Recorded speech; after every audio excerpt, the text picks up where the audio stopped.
Je peux dépasser. Oui, réponse A. Non, réponse B.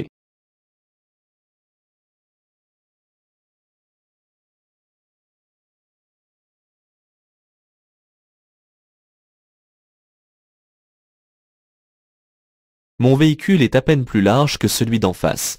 Le conducteur doit se ranger et s'arrêter pour me laisser passer. Oui, réponse A. Non, réponse B.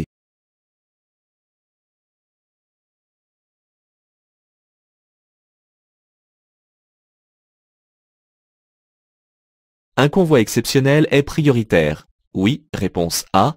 Non, réponse B. Si possible, je lui facilite le passage. Oui, réponse C. Non, réponse D.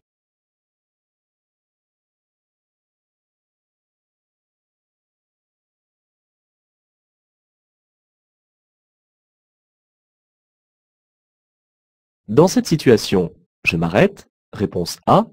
Je ralentis. Réponse B. J'accélère. Réponse C.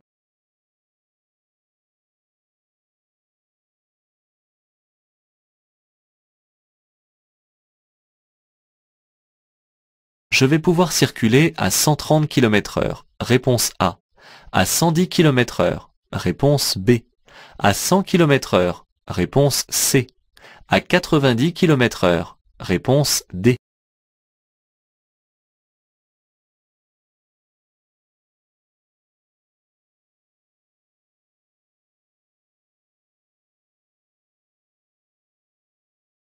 Des véhicules circulent sur l'anneau. Je m'arrête avant le passage piéton. Réponse A. Au niveau de la ligne d'effet du cédé-le-passage. Réponse B.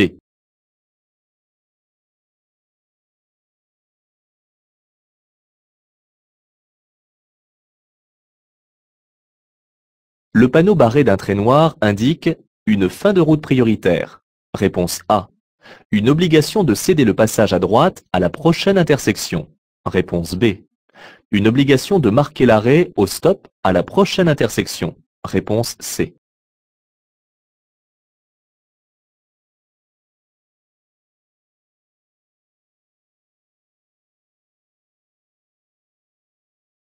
Je cède le passage. Réponse A.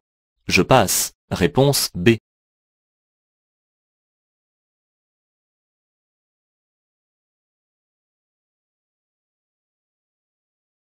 Ce panneau indique une aire piétonne. Réponse A. Une zone de rencontre. Réponse B. Une zone 30. Réponse C.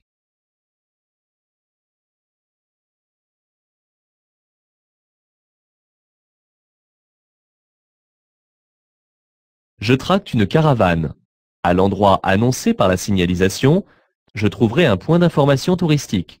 Réponse A. Je pourrais faire une pause. Réponse B. Je pourrais m'arrêter plusieurs jours. Réponse C. Je trouverai une station de lavage. Réponse D.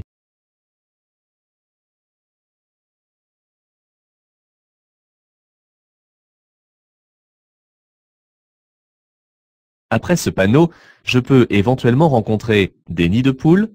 Oui, réponse A. Non, réponse B. Une sortie d'usine. Oui, réponse C. Non, réponse D.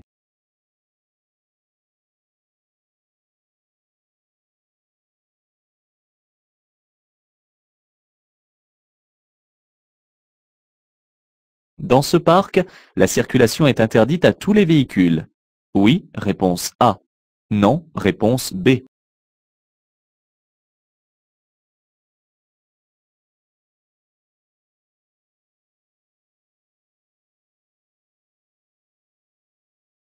La signalisation indique une bifurcation. Oui, réponse A. Non, réponse B. Une sortie. Oui, réponse C.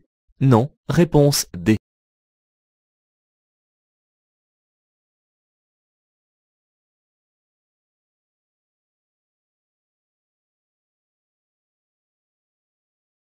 Ce panneau annonce un parc ou jardin. Réponse A. Un musée. Réponse B. Un monument historique. Réponse C.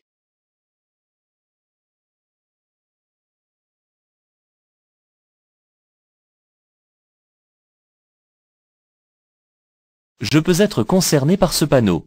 Oui, réponse A. Non, réponse B. L'interdiction commence à 2,50 m. Oui, réponse C. Non, réponse D.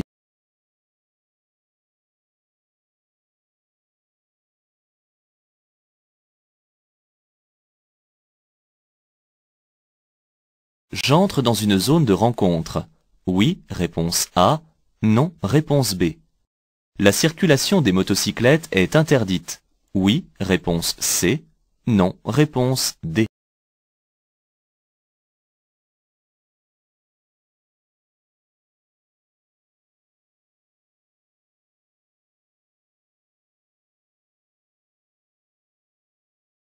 Dans cette rue à sens unique, tous les véhicules sont en stationnement régulier.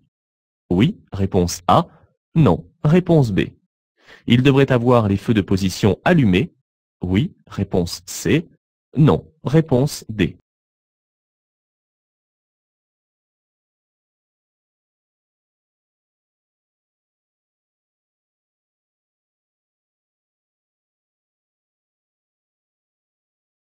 Cette signalisation annonce une déviation de la circulation. Réponse A. Un emplacement d'arrêt d'urgence. Réponse B. Un créneau de dépassement. Réponse C.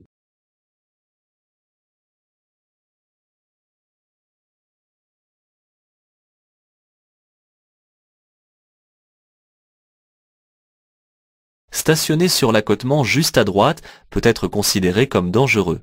Oui, réponse A. Non, réponse B.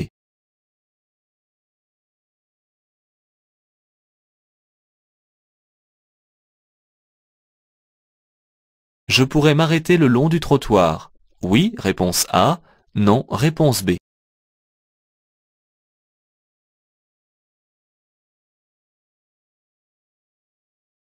L'arrêt et le stationnement sont interdits sur la bande séparatrice des chaussées.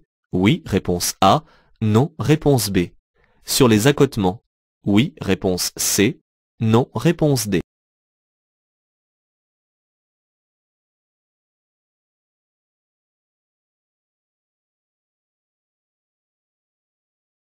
Le stationnement est réglementé par alternance semi-mensuelle. Oui, réponse A. Non, réponse B. Par disque. Oui, réponse C. Non, réponse D.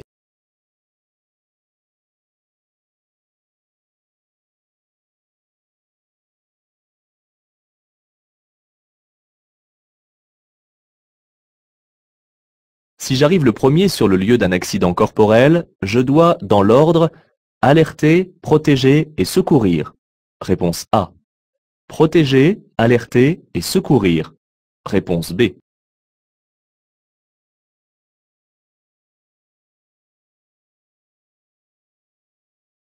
Je dois remplacer le fusible défectueux par un fusible de même ampérage. Oui, réponse A. Non, réponse B. De même couleur. Oui, réponse C. Non, réponse D.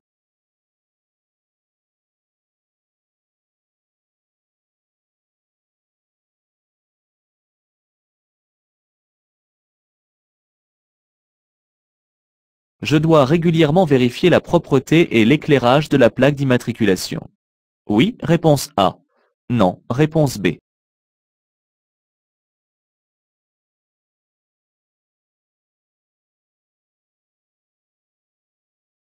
Je klaxonne le piéton. Oui, réponse A. Non, réponse B.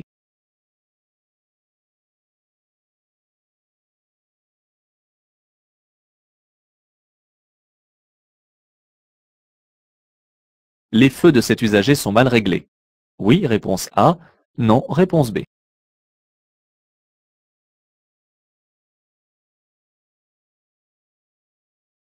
Dans cette longue descente, pour ne pas me laisser remporter par la vitesse, je peux lever le pied de l'accélérateur. Réponse A.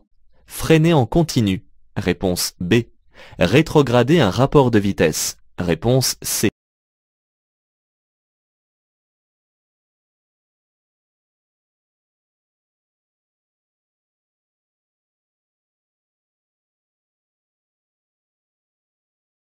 Le conducteur est responsable des enfants qu'il transporte jusqu'à l'âge de 10 ans. Réponse A. 13 ans. Réponse B. 16 ans. Réponse C. 18 ans. Réponse D.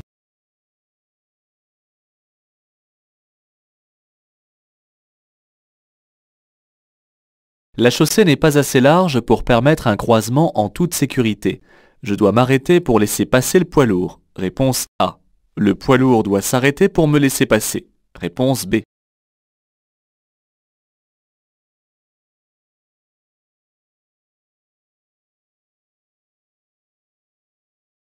Je me suis trompé de sortie. Je peux me replacer sur l'autoroute.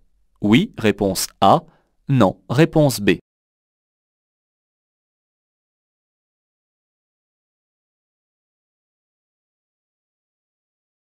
Désormais, je devrais céder le passage aux usagers venant de droite et de gauche. Oui, réponse A. Non, réponse B.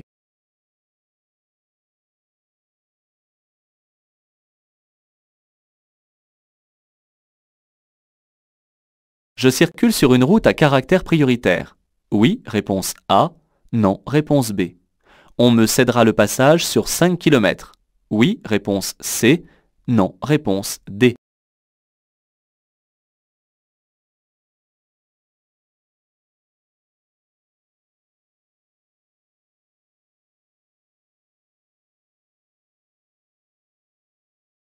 L'accès de cette route est interdit aux cyclomoteurs. Réponse A. Aux piétons. Réponse B. Aux véhicules de 1,80 m de hauteur. Réponse C.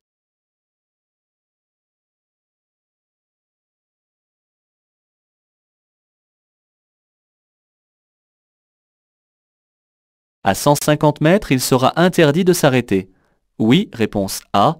Non, réponse B.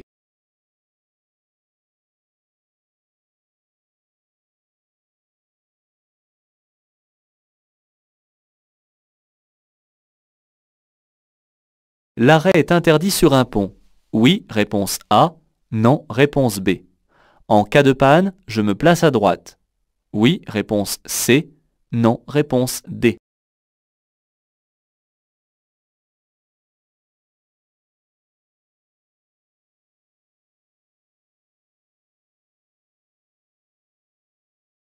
L'usager semble s'arrêter. J'utilise l'avertisseur sonore.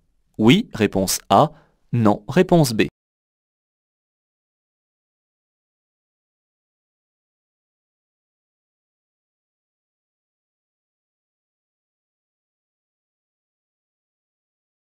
J'entre dans une zone de rencontre. Oui, réponse A.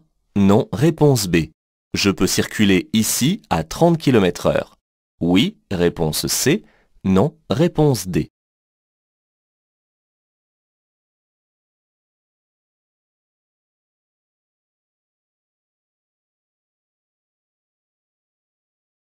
Ce dispositif sanctionne automatiquement. Oui, réponse A. Non, réponse B. Seuls les usagers de la voie de droite peuvent être sanctionnés. Oui, réponse C. Non, réponse D.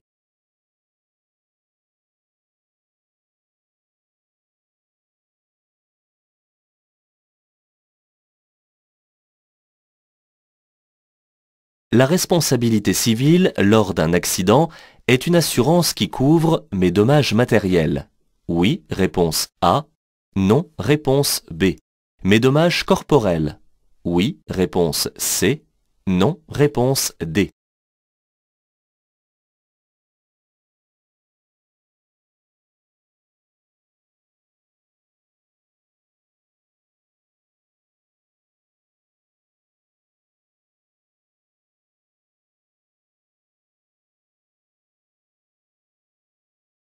Il faudrait vraiment ne pas voir et prendre en compte le fait que la voie de gauche est momentanément supprimée à cause de travaux. La voie de droite est une voie d'insertion. Il n'y a aucune possibilité de dépassement. Il n'existe pas de règle de passage sur une route étroite entre deux véhicules de même type, en dehors de la règle du croisement en montagne. Chacun doit ici ralentir et serrer au mieux à droite. C'est la courtoisie et l'intelligence qui doivent ici guider les deux conducteurs, afin que celui qui est le plus à même de manœuvrer permette à l'autre de passer. Les gyrophares d'un convoi exceptionnel sont jaunes, ce qui signifie qu'ils ne bénéficient d'aucune priorité de passage. Je dois cependant prêter toute mon attention en sa présence et si besoin lui faciliter le passage lors d'un croisement par exemple, en serrant à droite. D'une manière générale, je dois toujours ralentir en abordant une intersection. De plus, ici, je ne sais pas depuis combien de temps ce feu est vert. Il pourrait soudainement passer à l'orange et je devrais alors m'arrêter. Je ne m'approche jamais d'un feu au vert en accélérant, mais plutôt en m'apprêtant à un éventuel arrêt. Arrivé à son niveau, je peux de nouveau accélérer. Ce panneau attire mon attention sur le changement de statut de cette route. Comme je quitte l'autoroute et que la route comporte 2 fois 2 voies séparées par un terre-plein central, ma vitesse est donc limitée à 110 km/h. Je peux circuler en dessous de cette limite, mais toutefois sans représenter une gêne pour les autres usagers. Je dois m'arrêter avant le passage piéton si des personnes sont engagées dans la traversée de la chaussée. Si ce n'est pas le cas, afin de laisser passer les véhicules qui circulent sur l'anneau, je vais m'arrêter au niveau de la ligne d'effet du céder-le-passage. Jusqu'à présent, j'avais la priorité de passage à toutes les intersections, mais désormais, le panneau barré d'un trait noir annonce que je quitte la route à caractère prioritaire. Ici, rien ne m'indique quelle sera la règle de passage à appliquer à la prochaine intersection. Je dois donc être très attentif à la signalisation relative aux règles de priorité. Et en cas d'absence de signalisation, je devrais alors céder le passage aux usagers venant de droite. Cette voiture arrive sur ma droite. La présence d'un bateau de trottoir laisse à penser qu'il ne s'agit pas d'une intersection, mais plutôt d'une sortie privée. Le conducteur doit me laisser passer. Cette signalisation se différencie des aires piétonnes et des zones 30. Dans les aires piétonnes, seuls les piétons et les cyclistes sont autorisés, ainsi que les véhicules liés à la desserte locale. Ils doivent alors circuler au pas. Dans les zones 30, on peut trouver tous les types d'usagers, et la vitesse des véhicules est limitée à 30 km/h. Dans les zones de rencontre, tous les usagers sont autorisés, mais les piétons sont prioritaires, et la vitesse des véhicules est limitée à 20 km/h. Ces panneaux signifient, dans l'ordre, point d'information relatif aux services ou activités touristiques, terrain de camping pour tentes et caravanes, présence d'une piscine. Dans cet endroit prévu pour accueillir des activités de plein air et sportives, je pourrais bien entendu y faire une pause pour me détendre et me reposer avant de reprendre la route. Ce panneau informe d'un danger à 150 mètres. En l'absence de panonceau précisant la nature du danger, je peux éventuellement rencontrer des nids de poules ou encore une sortie d'usine. En général, le risque est précisé sur un panonceau. Ce panneau annonce une circulation interdite dans les 2 sens de circulation, et le panonceau au-dessous précise que les vélos ne sont pas concernés par cette interdiction. Une bicyclette étant un véhicule, je peux en déduire que la circulation n'est pas interdite à tous les véhicules. La signalisation de direction indique que la voie sur laquelle je circule bifurque de l'autoroute pour rejoindre une autre autoroute. L'autoroute se sépare ici même en 2 directions. La signalisation indique aussi une proche sortie. Cet idéogramme représente un parc ou jardin ayant reçu le label Jardin remarquable, label octroyé par le ministère de la Culture.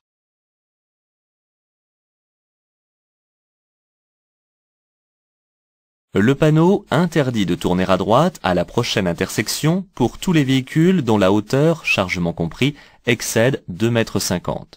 Je peux donc être concerné si je circule avec un chargement sur le toit de ma voiture.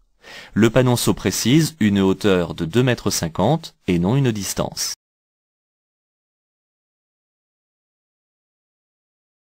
Ce panneau annonce le début d'une zone de rencontre, une zone où la cohabitation des piétons, cyclistes et véhicules à moteur doit être la plus apaisée possible. Les véhicules à moteur sont limités à 20 km/h et les piétons et cyclistes sont prioritaires, notamment parce que les piétons sont autorisés dans ces zones à circuler sur la chaussée. Tous les véhicules sont cependant autorisés à circuler à l'intérieur d'une zone de rencontre, même les motocyclettes ou les camions. Dans ce sens unique, les véhicules peuvent stationner de chaque côté. Cependant, à droite, le véhicule blanc stationne devant une entrée de garage, au niveau de l'interruption de la ligne. Il n'est pas nécessaire ici d'allumer les feux de position, car les emplacements sont délimités et il existe un éclairage public. Ce panneau indique un refuge pour un arrêt d'urgence. Il est aménagé sur les accotements où la bande d'arrêt d'urgence n'est pas assez large ou inexistante. L'arrêt y est interdit en dehors des cas d'urgence. L'arrêt et le stationnement sont interdits à proximité des intersections si l'on masque la visibilité dans celles-ci, ce qui est bien souvent le cas. En effet, je peux représenter un danger pour les autres usagers. Je risque alors un retrait de 3 points sur mon permis de conduire. La ligne jaune au sol interdit l'arrêt le long du trottoir, puisqu'à elle seule, elle vaut le panneau d'arrêt interdit. Le panneau invisible est implanté pour réguler le stationnement sur la place de l'église. Sur les voies rapides et sur les autoroutes, l'arrêt et le stationnement sont interdits en dehors des aires de repos signalées par panneau. Celles-ci sont distantes d'une dizaine de minutes au plus, ce qui laisse le choix. Ce panneau indique une entrée de zone à stationnement réglementé. Les chiffres des quinzaines précisent que le stationnement est alterné, avec un changement de côté la veille de chaque quinzaine entre 20h30 et 21h. Le symbole du disque limite la durée, en général à 1h30, selon l'indication d'heure de début de stationnement. Si j'arrive sur les lieux d'un accident et que les secours sont déjà présents, je continue mon chemin afin de ne pas gêner.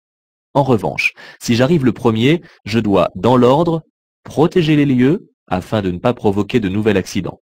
Ensuite, je dois alerter les secours à l'aide du portable en composant le 112 ou à l'aide d'une cabine téléphonique en composant le 15, le 17 ou le 18.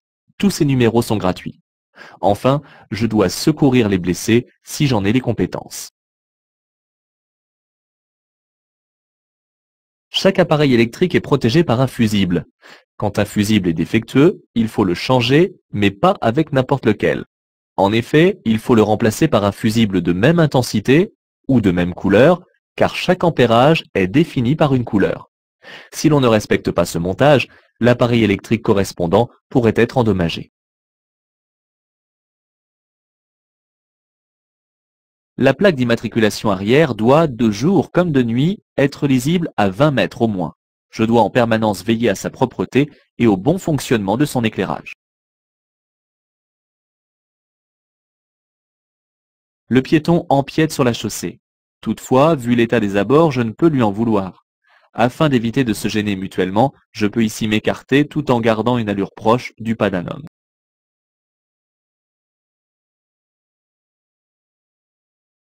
Les feux de cet usager sont mal réglés. En effet, l'un des deux éblouit fortement. Il est recommandé de faire vérifier le réglage au moins une fois par an lors d'une visite technique au garage ou lors des campagnes organisées par des associations de prévention.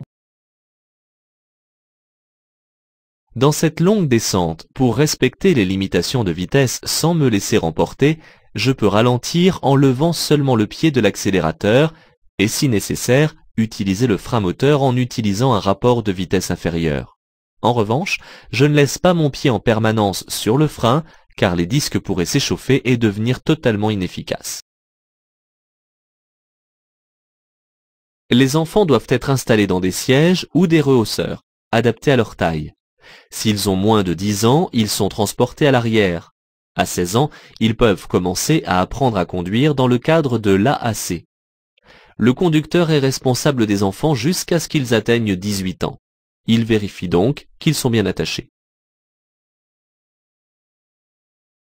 Lorsque la chaussée n'est pas assez large pour permettre un croisement en toute sécurité, les conducteurs des véhicules de plus de 7 mètres de longueur, remorques comprises, ou de plus de 2 mètres de largeur, doivent réduire leur vitesse et, au besoin, s'arrêter pour laisser passer les véhicules de dimensions inférieures. Attention, cette règle ne s'applique pas aux transports en commun circulant en agglomération.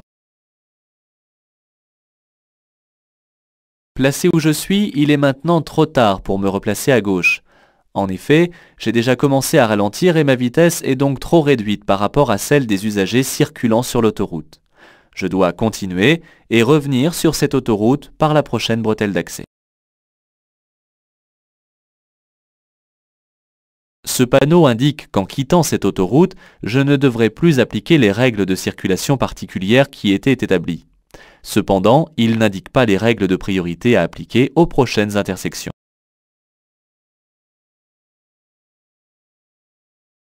Ce panneau indique que les usagers débouchant sur ma route devront me céder le passage à toutes les intersections sur une distance de 5 km.